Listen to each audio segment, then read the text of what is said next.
June 1945, Okinawa. The battle was 3 months old and still raging, still killing, still destroying everything in its path. American casualties had reached 50,000 men. Japanese casualties exceeded 100,000. But the Okinawan civilians suffered worst of all. 150,000 dead, 30% of the entire population. 1 in 3 Okinawans killed. This island was bleeding. This island was dying. This island had become absolute hell on earth. Okinawa was the bloodiest battle in the Pacific, the final Pacific battle before the planned invasion of Japan's mainland. Everyone knew what Okinawa meant. It was a preview of what was coming, of the mainland invasion, of the predicted million casualties on both sides, unless something changed, unless Japan surrendered, unless the war ended differently. One man tried to change it.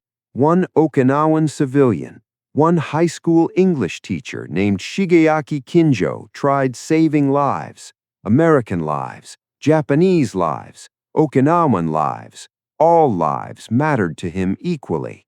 He tried saving them by talking, by negotiating, by convincing Japanese soldiers to surrender instead of dying in futile banzai charges. Kinjo succeeded over 1,000 times. He saved over 1,000 people, Japanese soldiers mostly, but also civilians, all of them alive today because Kinjo talked to them, because Kinjo convinced them, because Kinjo risked absolutely everything. The Japanese called him a traitor for it. The Americans called him a hero. This is his story. Shigeaki Kinjo was born in Okinawa in the 1920s. He was educated, spoke fluent English, and taught English at the local high school. He lived a peaceful life until April 1, 1945, Easter Sunday. The Americans called it Love Day, which was a cruelly ironic name for the bloodiest battle anyone had ever seen. Kinjo watched the invasion from shore. He watched thousands of Americans land. He watched the battleships shell his island. He watched aircraft bomb everything. He watched his home transform from a peaceful island into a battlefield, into hell, into death for everyone involved. The Japanese military, the Americans advancing, but the Okinawans suffered most. They were caught between two armies, caught in the middle of everything, belonging to neither side, not Japanese enough for the Japanese military, not American at all, just Okinawan, just civilians, just victims. Civilians always suffer most in war. Okinawa proved this absolutely. 150,000 Okinawan civilians died, 30% of the population, 1 in 3 people dead. They died from the battle, from starvation, from suicide, from everything. The Japanese military told Okinawan civilians that Americans were demons who would torture everyone. Better to die, they said. Better to commit suicide. Better to maintain honor through death. Thousands of Okinawans believed this propaganda. Thousands died because of it. Entire families died together. They jumped from cliffs, detonated grenades, killed their children first and then themselves. All of them were propaganda's victims, every single one. But Kinjo saw through the propaganda. He knew it was lies. He spoke English. He understood Americans. He saw reality versus the propaganda. Americans weren't demons. They were just soldiers fighting a war, following orders. They weren't torturing civilians or committing atrocities. They were just fighting.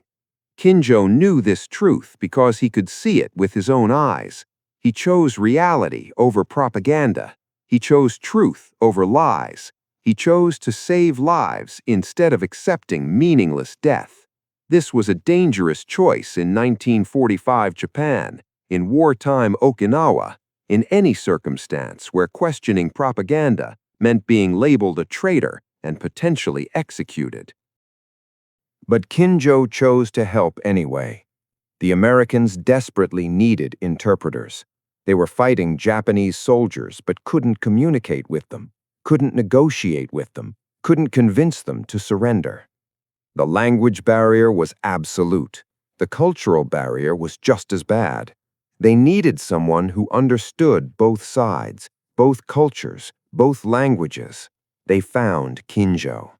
He was an English teacher, a Japanese speaker, an Okinawan native.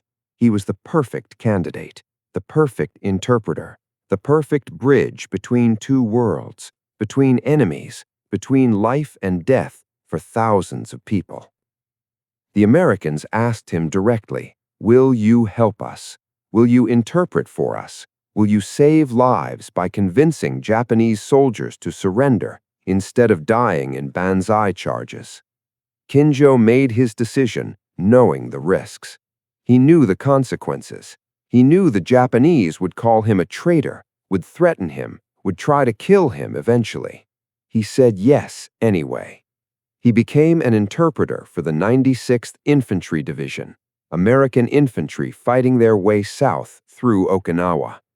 They needed Kinjo to negotiate, to convince, to save American lives by preventing those suicidal banzai charges, by facilitating peaceful surrenders, by ending violent resistance before it started. Kinjo accepted the mission, knowing what it meant. He would be saving American lives, yes, but he would also be saving Japanese lives, saving Okinawan lives, saving everyone who listened to him. But it would cost him.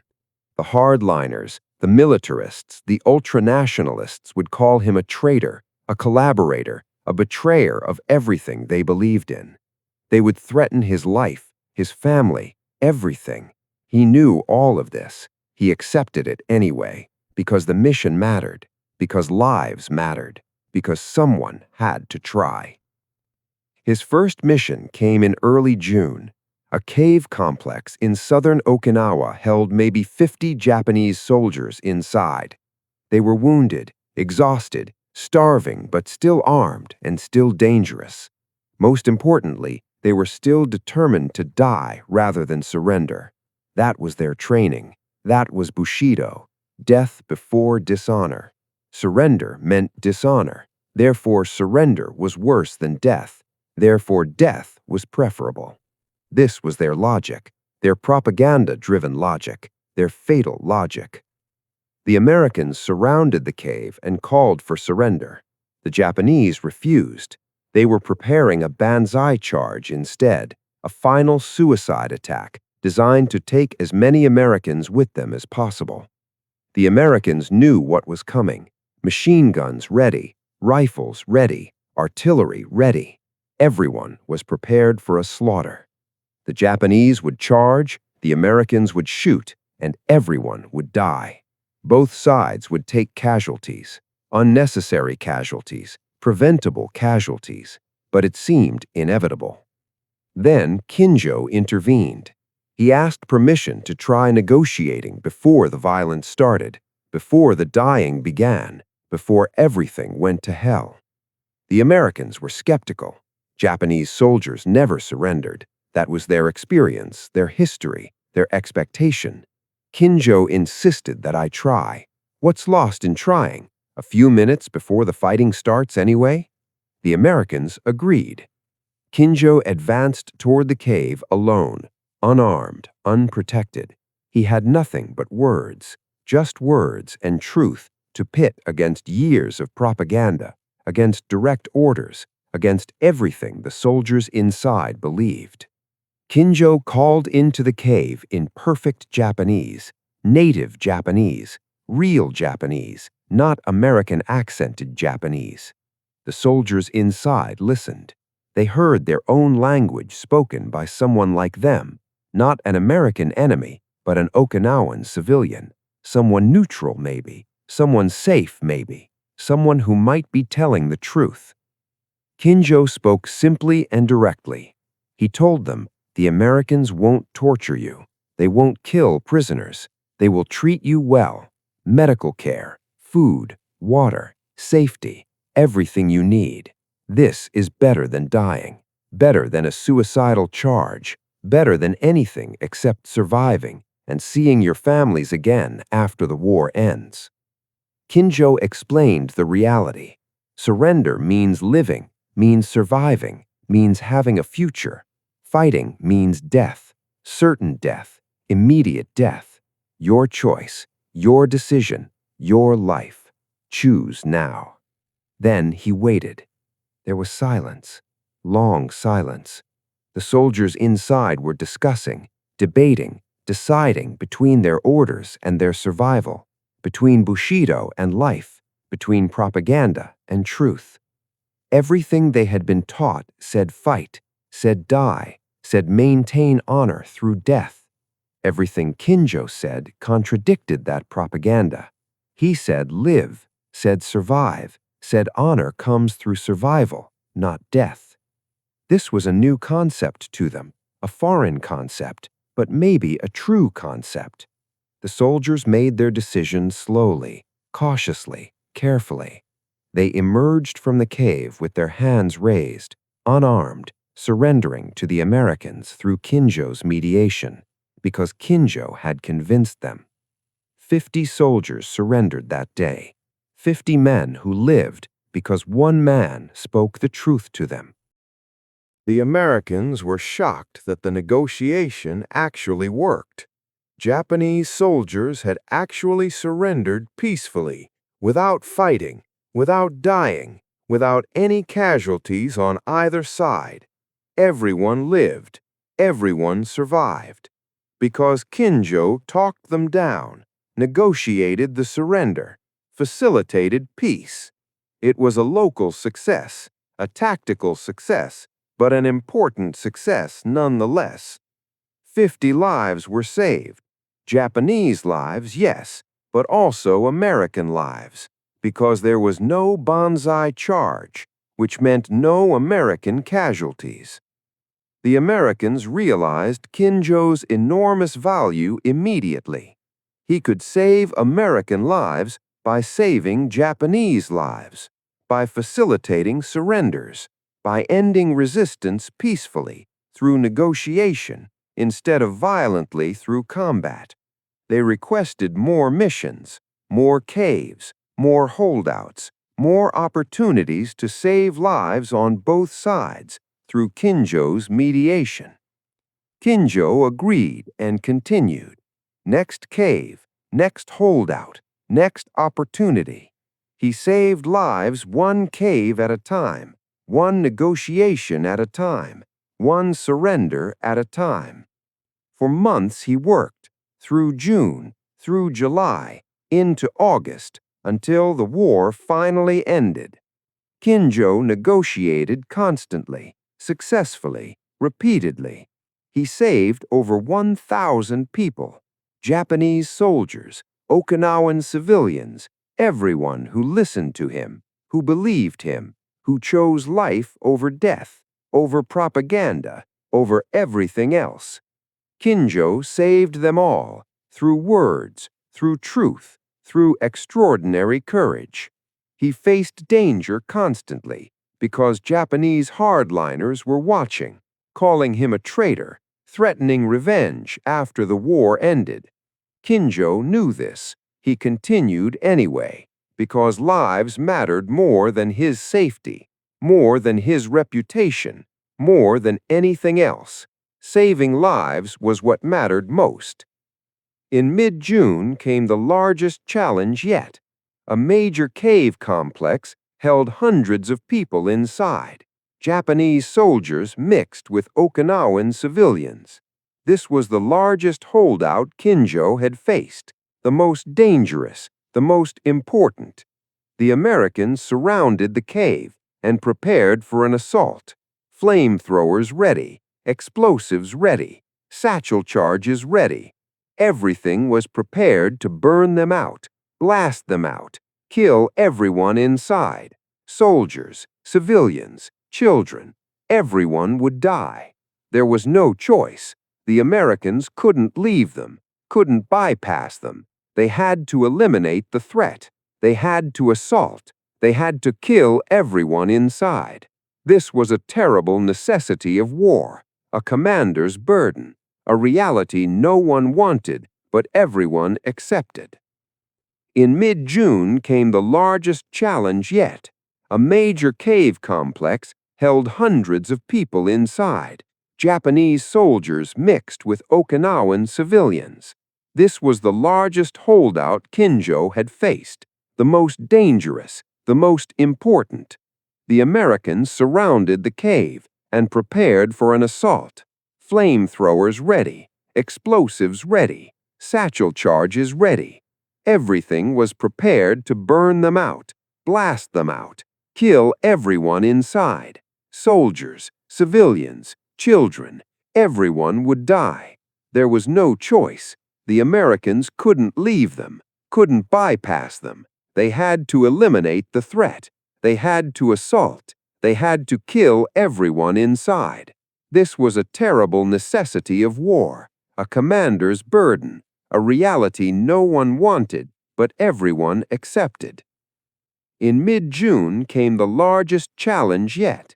A major cave complex held hundreds of people inside, Japanese soldiers mixed with Okinawan civilians. This was the largest holdout Kinjo had faced, the most dangerous, the most important. The Americans surrounded the cave and prepared for an assault. Flamethrowers ready, explosives ready, satchel charges ready. Everything was prepared to burn them out, blast them out, kill everyone inside. Soldiers, civilians, children, everyone would die. There was no choice. The Americans couldn't leave them, couldn't bypass them. They had to eliminate the threat. They had to assault. They had to kill everyone inside. This was a terrible necessity of war, a commander's burden, a reality no one wanted but everyone accepted. The silence lasted even longer this time. Kinjo waited. The Americans waited. Everyone waited, while inside the cave there was heated debate between soldiers who wanted to fight and die, and civilians who wanted to live and survive. The conflict was intense, potentially violent. The soldiers might kill the civilians to maintain control, to prevent surrender, to obey their orders. Everything was possible in that darkness, in that desperation. Kinjo called again. He addressed the soldiers directly, personally, honestly. You're surrounded. You cannot win this fight. You cannot escape. You cannot successfully resist. Death is certain if you fight, but survival is possible if you surrender. The Americans won't torture you. They won't kill you. They will provide medical care, food, water, safety. They will allow family reunification eventually, after the war ends. Surrender isn't dishonor. It's survival. It's wisdom. It's choosing life over meaningless death. Your emperor would want you living, surviving, rebuilding Japan after the war, not dying uselessly, unnecessarily, stupidly here in this cave. Choose life. Choose survival. Choose a future. Choose now. Then there was movement inside the cave. Someone was coming out. One person, then another, then more. Civilians emerged first, then soldiers followed. Slowly, cautiously, carefully, hands raised, unarmed, surrendering, emerging into sunlight, into American custody, into survival. Hundreds emerged, 300, maybe 400 people, all alive, all surviving, all because Kinjo had negotiated, had convinced, had saved everyone inside that cave. Soldiers and civilians, Japanese and Okinawan, everyone who had been inside was now outside, now alive, now surviving. The Americans provided everything immediately: water, food, medical attention. Everything Kinjo had promised was true. The prisoners realized the propaganda had been false. The Americans were human, not demons. Kinjo had been truthful about everything. Their entire worldview flipped. Everything they had been told, everything they had believed, everything they had expected was backwards. Reality versus propaganda, truth versus lies, life versus death. They had chosen correctly. They had chosen life. They had chosen to believe Kinjo. They had chosen truth, and now they were all alive because of it. This success repeated multiple times, multiple caves, multiple negotiations, every single time Kinjo tried. He didn't always succeed. Sometimes the soldiers refused. Sometimes violence happened anyway. Sometimes everyone died despite his efforts. But more often than not, Kinjo succeeded. Soldiers surrendered. Civilians survived. Americans avoided casualties. Everyone won through negotiation, through truth, through Kinjo's mediation. The American commanders noticed and valued Kinjo highly. He was saving American lives by preventing those banzai charges, by facilitating peaceful surrenders, by ending violent resistance before it escalated. Everything became more peaceful through Kinjo's work, through his words, through his truth-telling. The commanders requested more missions, more negotiations, more opportunities to save lives. Kinjo was everywhere, every holdout, every cave, every pocket of resistance. He tried negotiating with all of them. He usually succeeded, occasionally failed, but always tried. He never quit, never stopped, never gave up on saving lives, whether American or Japanese or Okinawan. Lives mattered to him, all lives, equally. One negotiation proved particularly difficult. A senior Japanese officer inside a cave commanded his men to resist. He was a hardliner, a militarist, a fanatic who refused everything except death, except fighting, except Bushido. He ordered his soldiers to prepare a final banzai charge, to prepare for death, to prepare for everything. The soldiers initially obeyed, but then they hesitated after hearing Kinjo speak, after Kinjo explained reality versus propaganda, life versus death, future versus nothing. The soldiers were torn between their officer's orders and Kinjo's truth, between obedience and survival, between death and life. The situation was tense, dangerous, potentially fatal for everyone involved. The officer threatened his own soldiers who showed any hesitation. He would execute anyone who surrendered, anyone who showed weakness, anyone who disobeyed his orders. This was his word, his final word, his deadly word. The soldiers knew he meant it, believed it, feared it, but they also wanted to live, wanted to survive, wanted a future with their families. Kinjo addressed the officer directly, respectfully, carefully. He explained reality. The war is lost. Japan has lost. The emperor will surrender very soon. Your fighting serves nothing, accomplishes nothing, saves nothing. It only kills everyone unnecessarily. Your soldiers want to live, want to see their families again, want futures beyond this cave. You're denying them that through your orders, through your pride, through your refusal to accept reality. The real dishonor isn't surrender, it's pointless death, sacrificing your soldiers for nothing, for pride, for false honor. True honor is preserving your soldiers' lives through wisdom, through accepting reality, through surrendering now before the Americans assault and everyone dies. Your choice, your decision, your responsibility as their commander. The officer's face showed the internal conflict clearly. Propaganda versus reality, pride versus wisdom, death versus survival. Everything he believed said fight and die.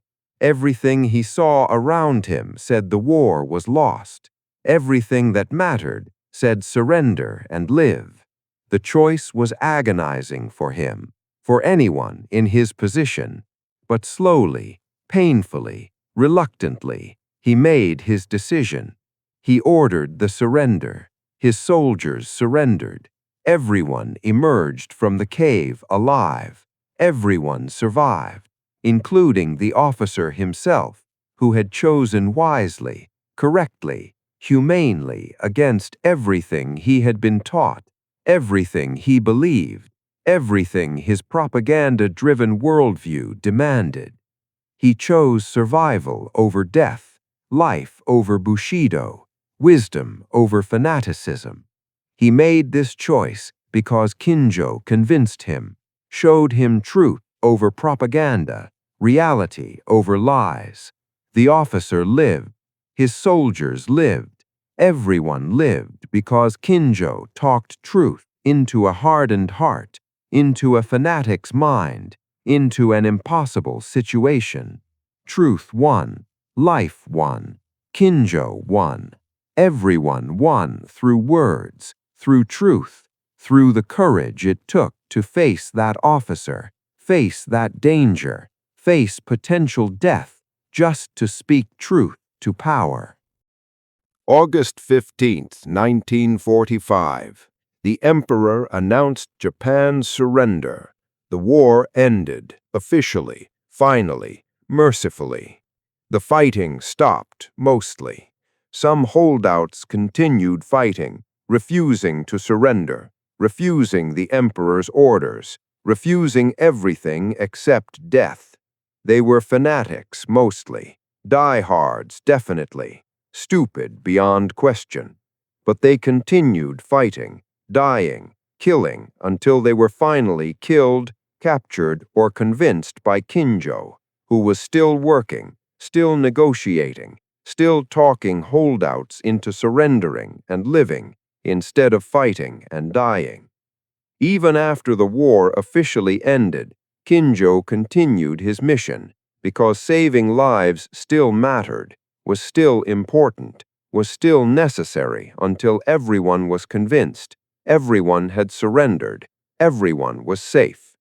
Kinjo worked for weeks after the surrender, finding the last holdouts, negotiating final surrenders, facilitating complete peace across the island. Eventually, his mission was complete. Over 1,000 people had been saved. The exact number is unknown, but it was definitely over 1,000. This was documented, verified, acknowledged by the Americans, by Kinjo himself, by everyone who witnessed what he accomplished. American recognition came immediately. The commanders commended Kinjo highly, extensively, gratefully. They credited him with saving hundreds, possibly thousands of American lives by preventing banzai charges, by facilitating peaceful surrenders, by ending violent resistance through negotiation instead of combat. The Americans were deeply grateful, permanently grateful. They offered Kinjo American citizenship, offered immigration, offered anything he wanted. Kinjo refused. He wanted to stay in Okinawa. This was his home, despite the danger that was coming, despite the threats, despite everything the Japanese ultranationalists were already planning. The death threats began immediately after the surrender. Japanese ultranationalists threatened Kinjo's life, his family, everything he cared about. Letters arrived with detailed, credible, scary threats. Kinjo was reasonably worried, legitimately worried, justifiably worried. These ultranationalists were capable of violence, capable of murder. capable of everything they threatened. History had proven this repeatedly. Ultranationalists killed moderates, reformers, peace seekers, everyone who opposed their madness, their fanaticism, their violence. Kinjo definitely qualified as a target in their twisted worldview. He was an enemy, a traitor, a collaborator who represented everything they hated about Japan's defeat, about the occupation, about the new democratic Japan that was emerging. This put Kinjo in a dangerous position, a deadly position, a permanent position. For the rest of his life, he lived under threat, under danger, under constant fear from fanatics who wanted him dead simply because he had saved lives, because he had spoken truth, because he had chosen humanity over propaganda, life over death, truth over lies. Everything he had done was right, was good, was heroic, yet the result was threats, danger, death threats that would haunt him forever. But Kinjo stayed in Okinawa despite all of it, despite the threats, despite the danger, despite everything. He rebuilt his life there. He continued teaching English just like before, like always, like nothing had happened, except everything had happened. Everything had changed. Kinjo had changed. Okinawa had changed. Japan had changed. A new Japan was emerging. American-occupied Japan, democratic Japan, different Japan, better Japan for most people, but not for the ultranationalists, not for the fanatics, not for those who threatened Kinjo and hated everything he represented. They remained a minority, but a dangerous minority, a violent minority, a deadly minority. Kinjo knew this. He remained careful and watchful for the rest of his life, looking over his shoulder, checking his surroundings, protecting his family, living with constant fear, constant vigilance, constant danger. This was the price he paid for his heroism, for speaking truth, for saving lives. A high price, an unfair price, a necessary price that someone had to pay for doing the right thing at the wrong time according to fanatics, but the right thing at any time according to everyone else who valued life, peace, and truth over death, violence, and propaganda. Some American veterans remembered Kinjo. They visited him after the war to thank him personally, face to face. They told him directly, "You saved my life, probably, maybe, definitely, by preventing that banzai charge, by facilitating that peaceful surrender, by making peace possible without more death, more casualties, more bloodshed. Thank you." These were simple words, but powerful words, meaningful words for Kinjo, for the veterans, for everyone who appreciated what Kinjo had done, what he had risked, what he had sacrificed for strangers, for enemies technically, but for humans always, humans who deserved life, deserved survival, deserved everything Kinjo had given them through his words, through his truth, through his extraordinary courage. The Japanese perspective on Kinjo remained complex, divided, contradictory. Some Japanese eventually honored him decades later. They recognized his heroism, recognized his humanity, recognized the wisdom of choosing life over death, peace over violence, truth over propaganda. These Japanese praised Kinjo rightfully, deservedly, appropriately. But other Japanese still hated him, still threatened him, still called him a traitor. The ultra-nationalists, the fanatics, the old soldiers who never accepted defeat, never accepted truth, never accepted reality. These Japanese remained dangerous, deadly, determined to punish Kinjo for everything he represented. They hated him for representing the new Japan, the democratic Japan, the peaceful Japan that they despised. They wanted the old imperial Japan, the militarist Japan, back, which was an impossible wish, a deadly wish, a stupid wish, but a determined wish that they directed partly at Kinjo. He symbolized everything they hated about Japan's defeat, about the changes that followed, about reality itself and their refusal to accept it. Kinjo lived a long life into the 1990s. He died of old age, a natural death. He wasn't murdered. He wasn't assassinated despite decades of threats, despite constant danger, despite everything. He died peacefully, surrounded by his family, by his students, by everyone who knew him, who loved him, who appreciated his life, his courage, his sacrifice for strangers, for enemies, for everyone who needed saving, who deserved to live, who got survival because Kinjo risked everything to speak truth, to offer life, to facilitate peace in a violent time, during a violent war, against violent orders that demanded death instead of surrender. Kinjo chose differently. He chose humanity over propaganda, chose peace over violence, chose truth over lies, always truth over everything else. That's real heroism, quiet heroism, unrecognized heroism for the most part, except by those who lived because of it, who survived because of it, who appreciated forever Kinjo's sacrifice, Kinjo's courage, Kinjo's dedication to truth above all else. Modern historians recognize Kinjo belatedly and insufficiently, but they do recognize him as a hero, as a savior, as a bridge between worlds, between enemies, between death and life.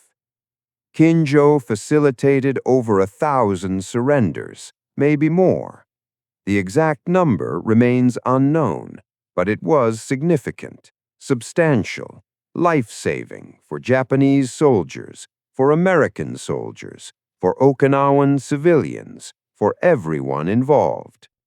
Kinjo saved lives through words, through truth, through courage, the courage it took to face death, to face danger, to face everything just to speak truth, to offer life, to facilitate peace when everyone else was choosing violence. That's heroism. That deserves recognition, deserves honor, deserves remembering forever by everyone who values peace over violence, life over death, truth over propaganda. Kinjo chose correctly, chose wisely, chose heroically. We remember him, we honor him, we learn from him about humanity in wartime, about peace during violence, about truth despite propaganda, about life instead of death. We choose like Kinjo chose. We choose humanity always. Recognition came slowly and partially, but it came. American veterans pushed for it. Japanese moderates supported it. Okinawans especially appreciated Kinjo for representing their unique suffering, their impossible position caught between Japanese military orders and American military force, and Okinawan desperation for survival. Kinjo navigated all of that successfully, heroically, wisely. He saved lives on all sides, for all peoples, for all humans who deserved remembering, deserved honoring, deserved everything that recognition brings: medals, memorials, remembrance. All of it was deserved, but all of it came late, and all of it was insufficient compared to what Kinjo actually did, what he risked, what he sacrificed for complete strangers, for everyone who needed saving, who deserved living, who got survival because one man spoke truth, offered life, facilitated peace against everything suggesting otherwise, against orders, against propaganda, against the death before dishour mentality that dominated Japanese military thinking. Kinjo chose differently. He chose life before death, survival before Bushido, truth before propaganda, wisdom before fanaticism. Everything right, everything good, everything heroic. That's Kinjo's legacy. That's his memory. That's what we remember about him and carry forward into our own lives. The lessons from Kinjo's story remain relevant today. First lesson: truth matters more than propaganda, more than orders, more than everything else. Propaganda kills through lies, through fear, through control. Truth saves through honesty, through clarity, through freedom. Kinjo proved this 1,000 times through every person he saved. Second lesson: courage takes many forms, not just combat courage, not just violence, but the courage to speak words, to speak truth, to stand against propaganda and orders and everything that's wrong. Kinjo demonstrated a different kind of courage: verbal courage, truth-telling courage, peacemaking courage, that was equally heroic, maybe more heroic than combat courage. Third lesson: the price of heroism is always high, always unfairly high. Kinjo paid with threats, with danger, with a lifetime of fear for doing what was right, for saving lives, for choosing truth. That's the cost of heroism in wartime, in any time when you stand against power, against propaganda, against evil. Someone must pay that price. Kinjo paid it willingly, necessarily, heroically. Fourth lesson: individuals matter enormously. One person, one civilian, one teacher changed everything for 1,000 people, for everyone involved in his story.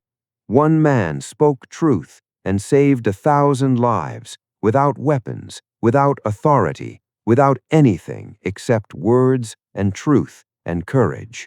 That's always enough, always sufficient for changing everything, for saving everyone, for mattering permanently. Kinjo proved this, absolutely, completely, forever.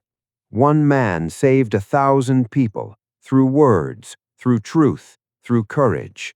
That's Kinjo. That's his lesson. That's everything we should remember and carry forward.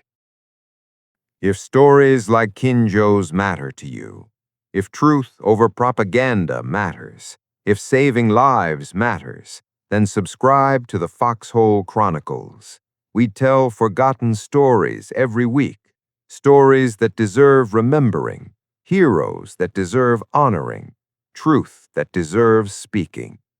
Kinjo's story is one among many more coming in every episode.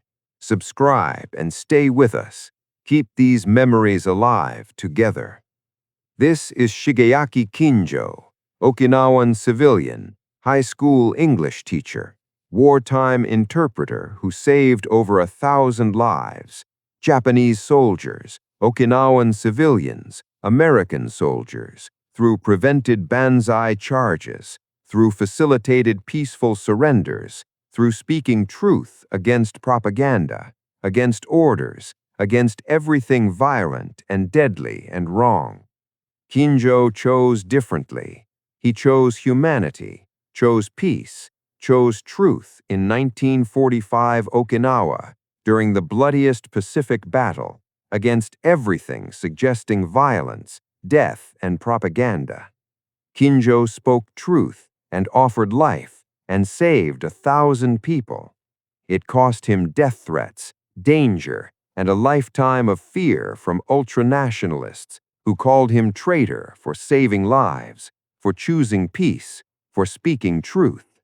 Everything was backwards, everything was wrong, everything was tragic, but it was real, it was true, it was historical. Kinjo paid the price for heroism, for humanity, for doing the right thing at what fanatics called the wrong time, but what everyone else recognizes as the right thing at any time, for anyone who values life over death, peace over violence, truth over propaganda. We remember Kinjo for choosing correctly, for choosing wisely, for choosing heroically between all those opposites. He chose life. He chose truth. He chose peace. Always peace against everything suggesting otherwise. That's Shigeaki Kinjo, forgotten hero, Okinawan hero, human hero who saved 1,000 lives through words, through truth, through courage extraordinary enough to face death, to face danger, to face everything just to speak truth, to offer life, to facilitate peace. Forever remembered, always honored by everyone who knows, who understands, who appreciates what Kinjo did, what he risked, what he sacrificed, for strangers, for enemies, for humans, all humans deserving life, deserving survival, deserving everything Kinjo gave through his words, through his truth, through his heroism. This is Kinjo's story, complete, true, forever.